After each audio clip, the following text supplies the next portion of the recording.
Certains pays, par exemple l'Italie, de manière assez emblématique en zone euro, n'a pas vu de variation à la hausse de ses taux à 10 ans. Grâce à ses efforts budgétaires. En revanche, on voit que la France est à plus 58 points de base, donc plus 0,58% sur un an, et que cette hausse s'est accélérée de 30 points de base sur le dernier mois, reflétant les difficultés budgétaires et les difficultés politiques que connaît la France. Bonjour à toutes et à tous et bienvenue pour ce webinaire de rentrée. On espère que vous avez passé un très bel été. Avant de rentrer dans le vif du sujet avec Philippe, je vais me permettre de revenir sur les conclusions que nous avions eues courant juillet, à savoir qu'effectivement les marchés avaient été marqués par la poursuite du cycle d'assouplissement monétaire, notamment de la part de la BCE. La Réserve fédérale et la BCE continuent à préparer de nouvelles baisses pour cette rentrée. Dans le même temps, il y avait un signal qui s'était imposé, celui des déficits budgétaires. Leur ampleur croissante n'a échappé à personne et fait planer quand même une menace sérieuse sur les économies. Ce phénomène a parfois été qualifié d'effet pousse-crime et c'est tout simplement la tentation pour les États de financer la croissance en laissant filer leurs comptes publics. Et enfin, les conséquences directes, c'était si les taux courts se sont orientés à la baisse sous l'effet des banques centrales, en revanche, les taux longs, eux, ont résisté à des niveaux relativement élevés et ils traduisent l'inquiétude persistante des investisseurs quant à la soutenabilité budgétaire. Et ça, effectivement, ça se traduit par une très forte volatilité sur les marchés. Mais on va rentrer un peu plus dans le détail aujourd'hui avec vous, Philippe. Absolument. Donc ça, c'était début juillet, nos prévisions, des taux longs qui restent relativement élevés. Et effectivement, si on regarde ce qui s'est passé au courant de l'été, on a vu que non seulement ils sont restés élevés, mais ils ont monté assez sensiblement. Vous avez sur les tableaux qui sont à l'écran les variations de taux des emprunts à 10 ans et à 3 ans sur les principaux pays, des emprunts d'État sur ces durées. Vous voyez que les variations sur un an sont relativement fortes à la hausse. Et que cette hausse que l'on constate depuis un an s'est sensiblement accélérée au cours du dernier mois. Cela montre que les problèmes de déficit budgétaire dont on parlait déjà dans nos webinaires précédents n'ont pas été résolus, voire éventuellement posent des questions encore plus difficiles à régler aujourd'hui. Si on regarde pays par pays, on voit que globalement, donc les taux ont été à la hausse, mais certains pays, par exemple l'Italie, de manière assez emblématique en zone euro, n'a pas vu de variation à la hausse de ses taux à 10 ans. Grâce à ses efforts budgétaires. En revanche, on voit que la France est à plus 58 points de base, donc plus 0,58% sur un an, et que cette hausse s'est accélérée de 30 points de base sur le dernier mois, reflétant les difficultés budgétaires et les difficultés politiques que connaît la France. Si on regarde sur les taux à 3 ans, en revanche, on voit que sur un an, les taux courts ont baissé, ce qui est logique dans la mesure où la Banque centrale européenne a baissé ses taux sensiblement sur la période. Si on regarde maintenant la situation plus particulière de la France dans ce cadre-là, on constate que la France a des taux d'emprunt à 10 ans qui sont sensiblement supérieurs à ce que on pourrait attendre pour un pays avec des notes de crédit telles qu'elles sont aujourd'hui pour la France. Vous voyez sur ce tableau que on a des pays qui sont rangés par taux d'emprunt, donc taux d'emprunt croissant, et vous voyez que globalement le taux d'emprunt reflète le niveau de notation du pays, avec l'Allemagne et les Pays-Bas qui empruntent à des taux plus faibles mais qui sont 3A, et puis lorsque la note de crédit se dégrade, les taux augmentent. Donc vous pensez que la note pour la France ne reflète pas en revanche, la réalité?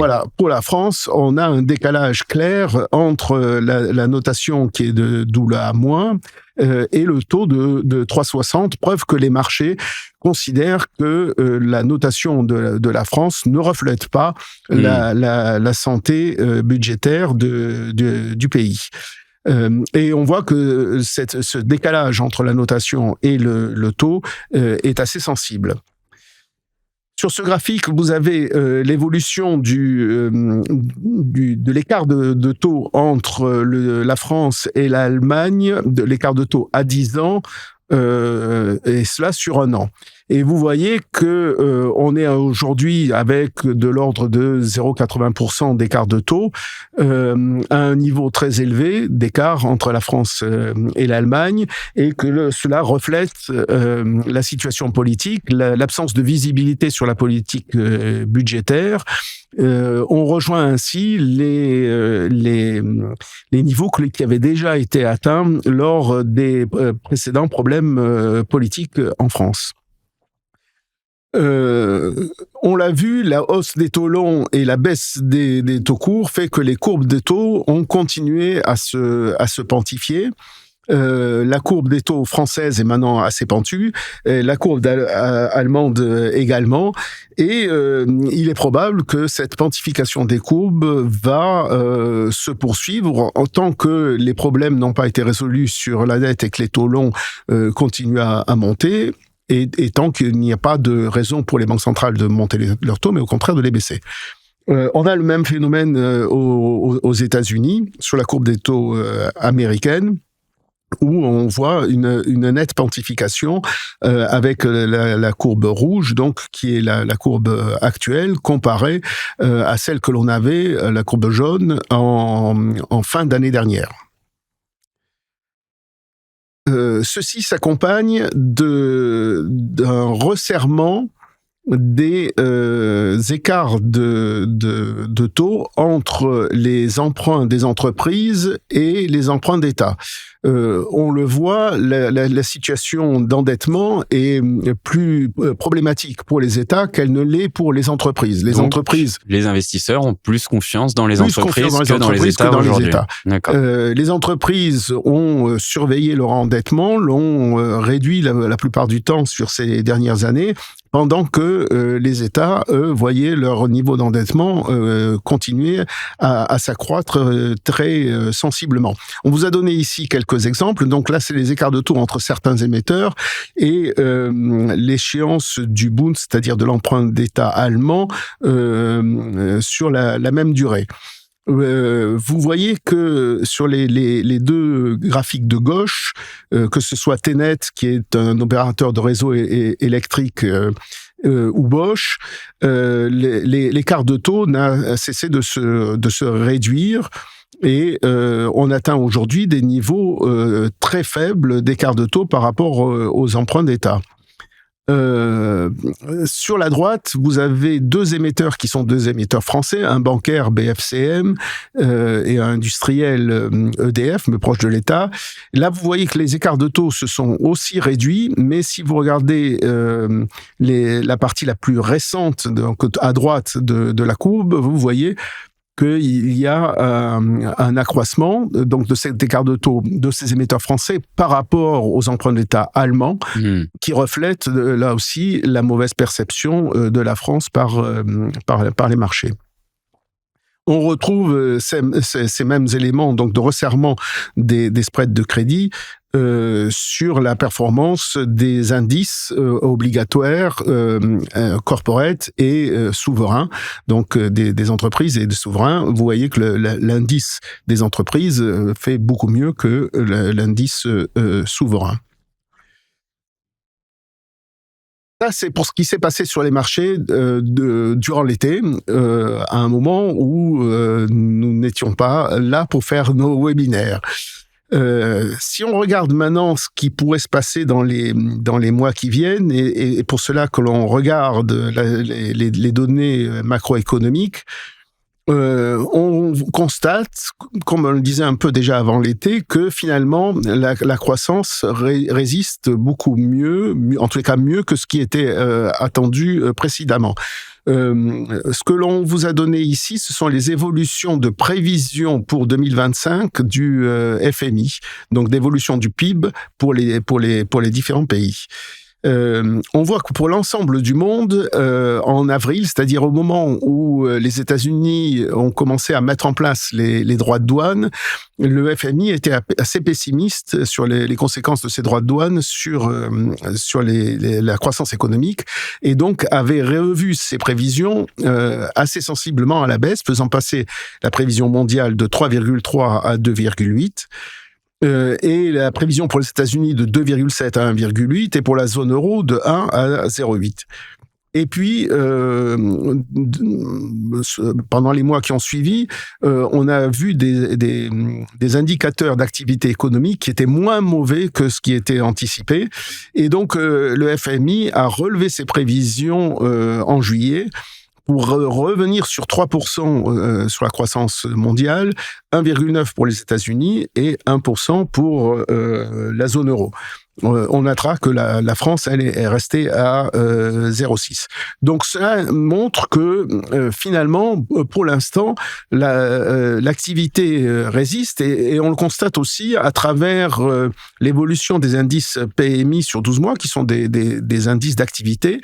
On voit que dans la zone euro, l'indice PMI a eu tendance à remonter jusqu'aux dernières publications au mois d'août, et c'est la même chose aux États-Unis, et dans les deux cas, on est aujourd'hui au-dessus des 50, qui est la frontière entre croissance et récession. On le voit aussi sur le marché du travail.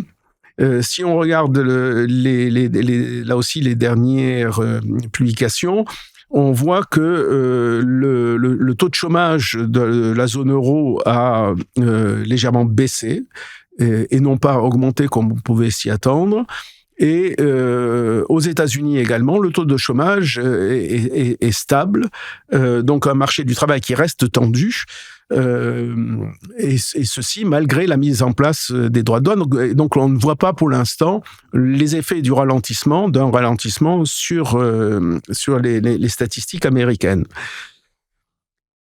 Du côté de l'inflation, et parallèlement, on a une inflation qui marque le pas, voire qui remonte légèrement, que ce soit en zone euro ou que ce soit aux États-Unis. Là aussi, puisqu'on n'a pas d'affaiblissement de la croissance, en tous les cas d'affaiblissement sensible, eh bien, on constate que l'inflation résiste.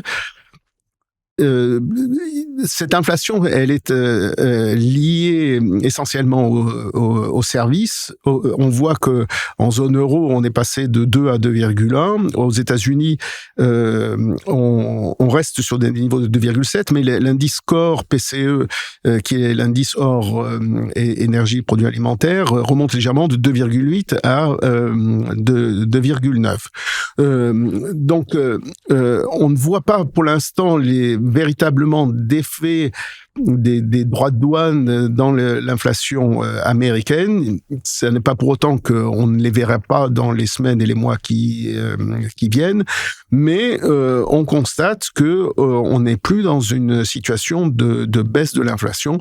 Cette inflation reste à un niveau stable, voire remonte légèrement. Et ceci, malgré une baisse continue, ou en tout cas une stabilité au minimum des prix de l'énergie. Donc, on n'a pas d'inflation liée proprement à l'énergie. Ce sont des facteurs endogènes qui expliquent cette inflation, comme je disais, principalement sur les services. Si on regarde ce qui se passe du côté de l'euro-dollar, et ça c'est important pour les politiques des banques centrales, et puis on sait aussi que le président Trump souhaite plutôt faire baisser le dollar pour améliorer la compétitivité des États-Unis. On voit que le dollar a évidemment beaucoup baissé depuis le début de l'année. Là, c'est la valeur de l'euro contre dollar. Hein, donc, évidemment, le graphique monte, mais ça montre la baisse du dollar par rapport à l'euro depuis le début de l'année, même s'il y a une stabilisation sur ces 2 derniers mois. Qu'est-ce que l'on peut en induire pour les politiques des banques centrales?